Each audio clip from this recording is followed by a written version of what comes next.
Хайди. Көңілдерге жүретін жарқын ойнап күлетін Хайди. Мекен әлпі жотасы, мақтанышы атасы Хайди. Хайди, айналайын еркем Хайди. Ерке тотай көркем тәтті қыз кім Хайди. Жақсы қыз кім Хайди. Жақсы қыз кім Хайди. Дёрфлидегі жәрмеңке кезінде ағылшын саяхатшысы Генри Мейсонның жол сөмкесі ұрланды. Бізді тонап кетті. Хайди мен Питер сөмкені италиялық бала Рико ұрлағанын анықтады. 7 жаста Апулиядан келген. Атасының көмегімен екеуі Риконы сөмкені қайтаруға көндірді. Дегенмен Генри Мейсон бұл жағдайды өз пайдасына асырып үлгерді. Мені құлама жарға ертіп барасыз ба? Сонда бұл жайды полицияға хабарламаймын. Жарайды. Мейсонның алдын ала төлеген ақшасына Хайди бәйшешек атты ешкіні сатып алды. Меніңше бұл керемет достықтың бастамасы. Шыңға өрмелеу.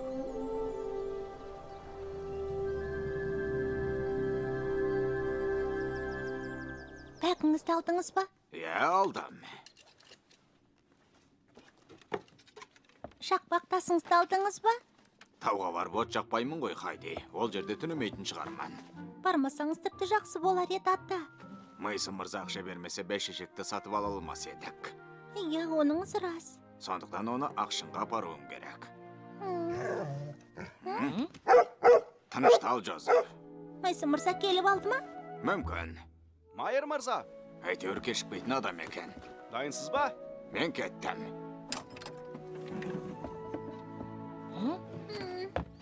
Мейсон мырза, Қайырлы күн, майер мырза. Сәлем, Хайди. Сәлеметсіз бе, Мейсон мырза? Нағыз тауға шығатын күн. Солай емес пе? мойныңды үзіп алатын күн. Қойыңызшы, онда ештеңе де болмайды. Сіз тау адам емессіз бе? Солай ма? Мен сені айттым. Бұл әзіліңіз болар әрине. Мен тау жайлы әзілдеспейм. Абай болыңыз ата. Қараңғы түспей үйге келіңіз. Уайымдама, Хайди, кешке дейін келіп қалам. Риконы ренжітіп алмаңдар. Ал сен, Рико, Хайдиге бас көз бол. Иә, ата. Мүмкін болса біздің тілде айт. Иә, ата. Хайдиге жақсылап қараймын. Жақсы. Мейсон, дайын болсан кеттік.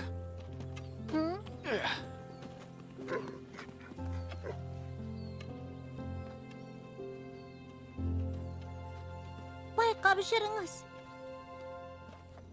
Өткеннен бері бұра жаттыққан шығарсың, Мейсон. Соңғы шапта бойы жаттықтым. Өздеріңіз айтқандай, шабуылға әзірмін. Жақсы, шабуылдайық.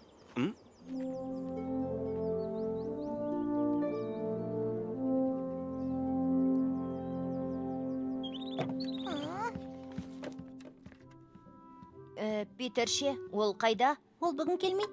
Көкөніс бақшасында апасына көмектеседі. Ешкілерше, олар жайылымға шықпай ма? Ертең шығады.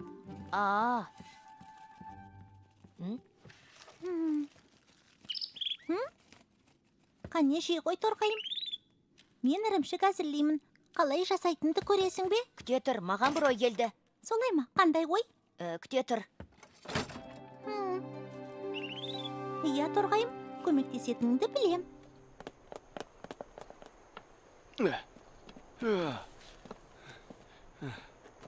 Жағдайыңыз қалай, Мейсон? Ойдағдай. Айттым ғой, біраз жаттықтым.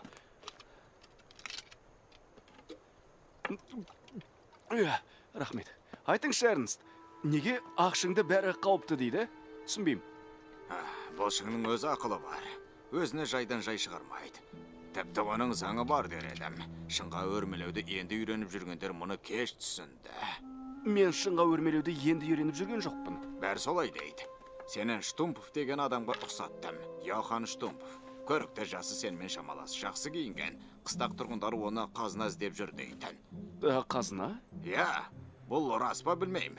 Әлгі адам құлама жарға шығам дей беретін. Өз әлі табылған жоқ. Шыңырауға құлаған шығар. Мәссаған. Дәл солай. Әлі өрмелегіңіз кеп тұрма, Мейсон мырза, жүріңіз. Болатын нәрсе болсын.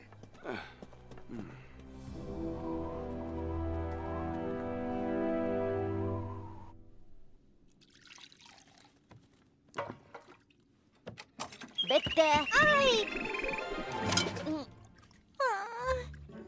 Не боп қалды, Хайди? Есімді шығардың ғой. Кешір. Ештеңе етпейді. Бұл не? Бұл сирақ бәйшешекке. Осы сирақпен жүре беруіне болады. Я, Қандай керемет. Сенің ағаш жоналатыныңды білмеппін. мұны маған әкем үйретті. Өте керемет. Бұлай болсын. Үйған сүтті қалыпқа құйып алайын, сосын барып ешкінің сирағын саламыз, жарай ма? Жарайды.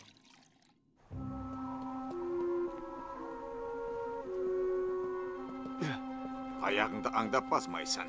Байқамасаң, ойықтардың біреуіне түсіп кетесің. Иә, оны Питер айтқан. Арқанды шешпеу керектігінде үйреткен шығар. Құласаң одан басқа мүмкіндігін қалмайды, сондықтан ақымақтық істеме. Мүлде алаң болмаңыз, Эрнст. Құлайын деген ойым жоқ. Мені құтқарып әуре болмайсыз. Мүмкін, бірақ мен құлап кетсем, мені құтқаруды ұмытпа.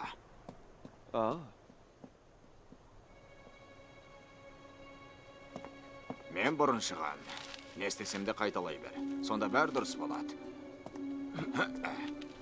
Көмек керек болса мені шақыр. Ал қорқып кетсең, онда да мені шақыр. Жарай ма?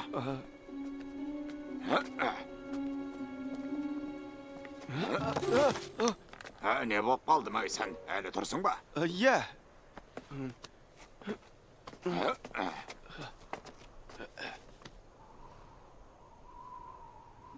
Бәйшешек.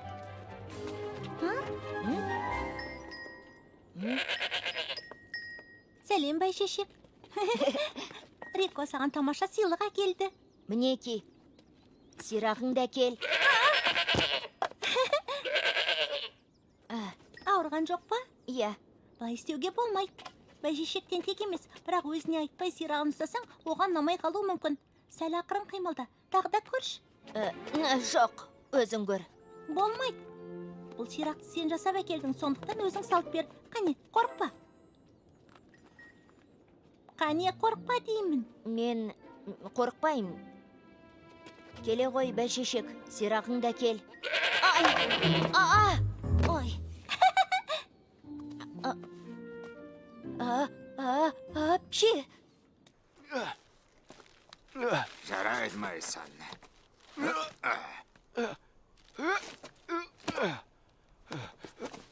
Арқанан біраз түсірейін, сонда тыныстап алатын уақытың болады.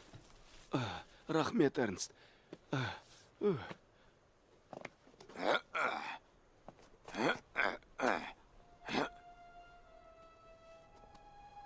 Мәссаған, анау не нәрсе?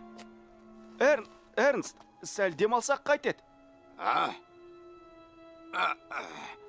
Майыр мырза, Эрнст. Қап қырсық.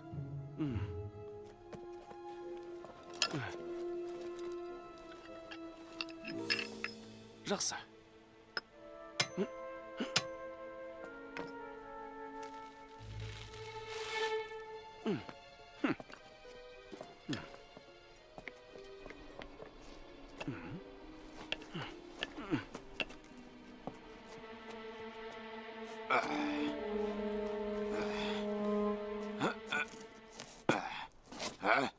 Мұрыс нәсі?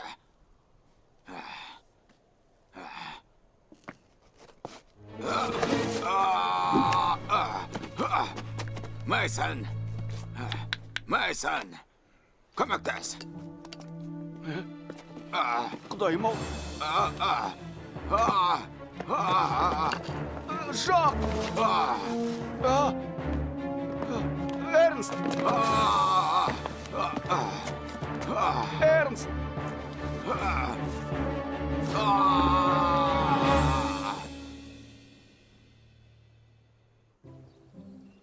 Енді оған қарай ақырын шақында. Асықпа. Міне, осылай ма? Иә, мүйіздерінің арасын сипап көр.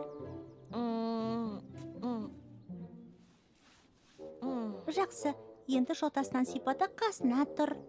Бәйшешек мені мүйізімен сүзіп жібермей ме? Жоқ, қорықпа, қорықпа.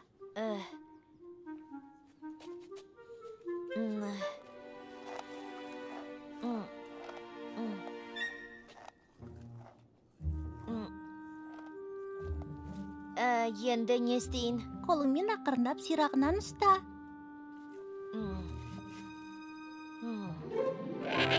Ай!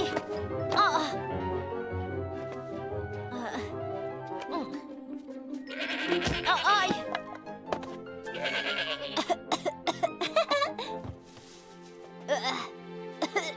Құдайым-ай, ол мені сүзбейді дегенің қайда? Сүзгенде жоқ қой. Жай тебініп қалды. Болды. Айтқанын істедім, сирағынан ұстадым. Иә, бірақ ақырын ұстаған жоқсың. Иә, бірақ ұстайтын кезде ұстадым. Білесің бе, Рико, оған мейіріммен қарауың керек.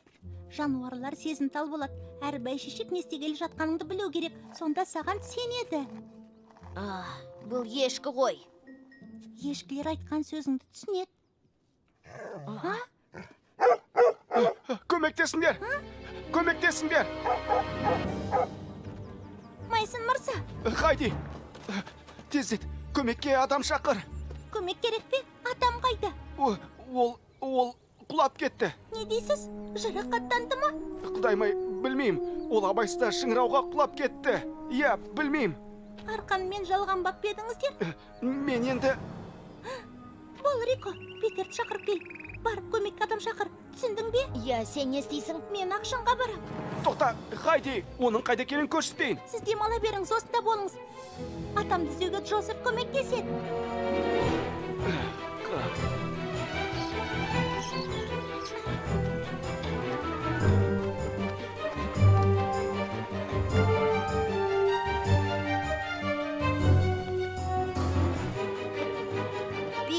Питер!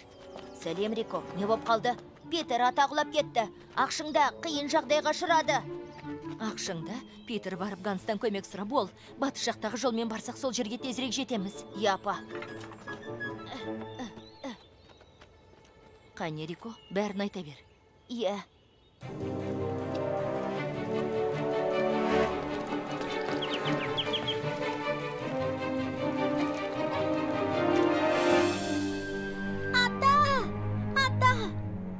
Қайдасыз, ата?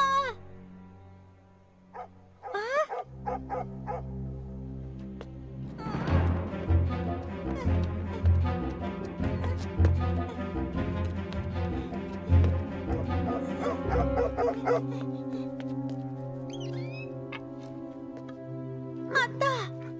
Осындасыз ба, ата? Ата! Ата!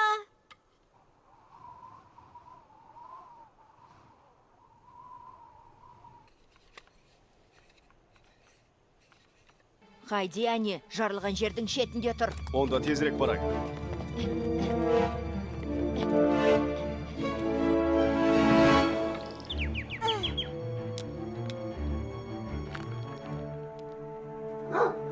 Тыныш, Джозеф. Өтінем, ата. Бірдеңе деңізші. Хайди, Питер, тездет. Атамына ойқы құлаған сияқты, бірақ жауап бермейді. Эрнст! Естіп тұрсың ба, Эрнст? Эрнст! Ата! Эрнст! Ол шынымен осында ма? Джозеф таяғын осы жерден тапты. Майсон мырза да оның шеттегі ойық екенін айтқан. Джозеф осында екенін сезсе, бұған күмәнданбау керек. Мен төменге түсем.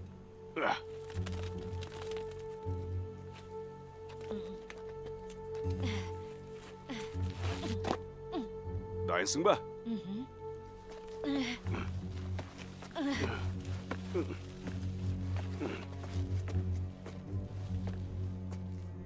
Эрнст!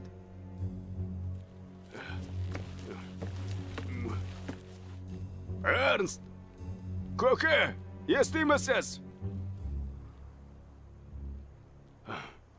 Қайтадан шығатын болдым.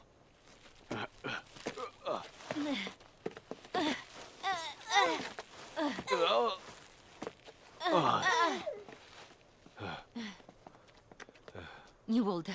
Оны көрмедім. Ойық тым терең екен. Арқаным жетпей қалды. Көке осында болғанның өзінде тым тереңде шығар. Үмітіміз үзілген сияқты. Ондай биіктен құлап аман қалу мүмкін емес. Жоқ, жоқ. Атам тірі.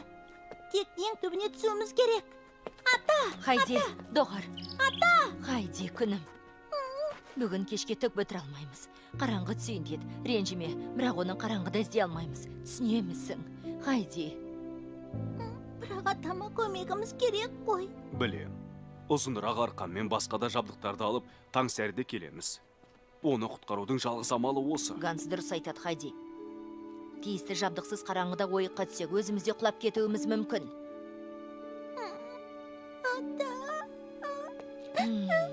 Тыныш.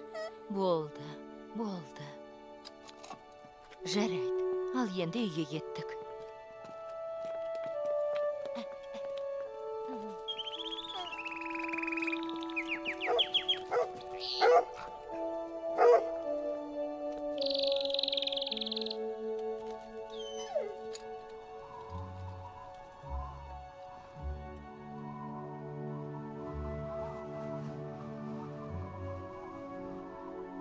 Оны әлі тапқан жоқсыңдар ма?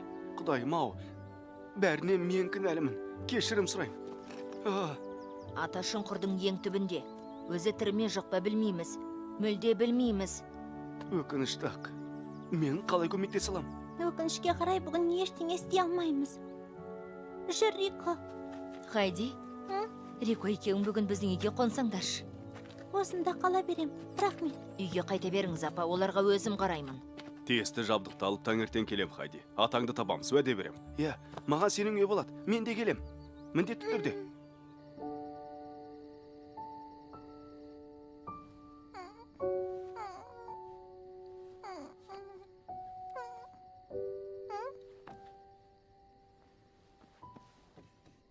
Жұлдызым, менің кішкентай жұлдызым.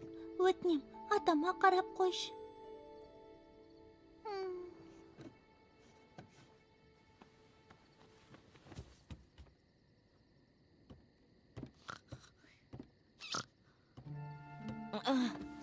Хайди, неге оянып алдың? Не істегелі жатырсың? Тыныш, ұйықтай бер. Мен босқа қарап жата алмаймын. Атама көмегім керек. Оның тірі екенін білемін.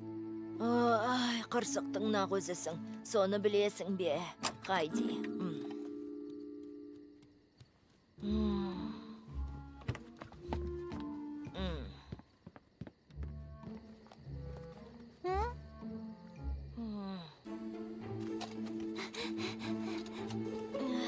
Ол қайда кетті? Атасын іздеуге мен де бірге барам. Сен барып ұйықтай бер, Рико.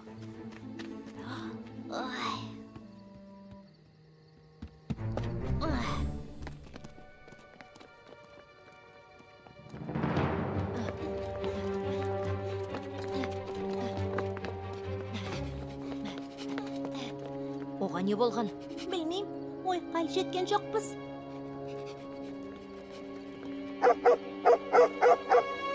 Жозеф!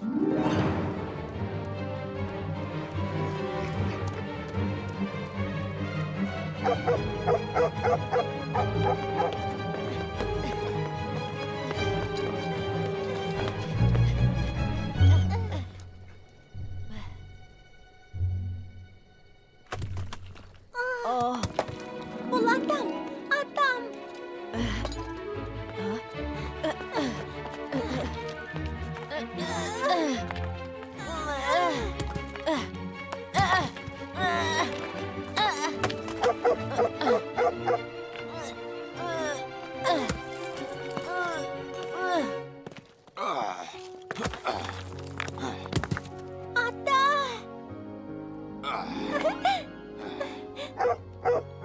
Көке, осында екенсің ғой.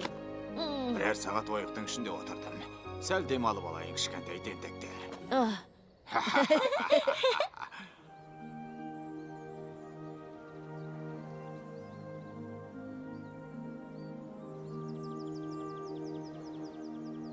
Құздың беті көлбеп екен, сөйтіп аман қалдым. Әйтпесе шыңыраудың түбіне құлар едім. Құлағанда есімнен танып қалдым. Есімді жиған соң үңгіртауды көрдім. Соңына дейін жүріп едім, сендерді тауып алдым, тентектерім. Жарайсыңдар. Аман сау оралғаныңызға қуанып тұрмын, Эрнст. Рахмет, Бриджит. Кешіріңізші. Сол кезде ауырып тұрған ем, бірақ арқанды шешпеуім керек еді. Маған ескертіп едіңіз. Арқанды қалай тақтыңыз? Ақымақ. Иә, дұрыс айтасыз. Сізден кешірім сұраймын, Эрнст. Ендігәрі бұлай істеуші болма. Ұқтың ба? Кеттік, Мейсон. Көке жатып ұйықтап алсын. Сау болыңыз, Эрнст. Оның үстіне Дёрфли тұрғындарына сүйінші хабарымыз бар. Қатты қорқып кеттім, ата. Табылғаныңыз жақсы болды ғой. Сізді кішкентай жұлдызым қорғағанын білемін. Әрине солай ғой, Хайди. Әрине сол. Тыңдаш, бәйшешек, мен сені ренжітпеймін. Келген себебім, саған сыйлық әкелдім. Мынаны жасадым, саған сирақ жасадым. Басқа ешкілер сияқты жыр аласың. Қане тағып көрші. Өтінем.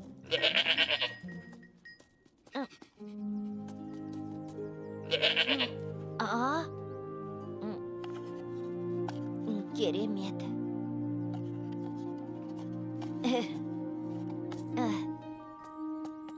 Мінеке. Қандай керемет. Бәйшешектің аяғы ақсамаса деп тілеп едім. Жақсы болды. Рико шебер екен. Әкесі оған ағаш жонуды үйретіпті. Енді бәйшешек те басқа ешкілер сияқты асыр салып жүгіре алады. Жарайсың, Рико. Мен сирақты жасадым. Бірақ Хайди болмаса, оны бәйшешекке тағалмас едім. Хайди ешкіге мейіріммен қарауды үйретті. Иә, мейіріммен табандылық.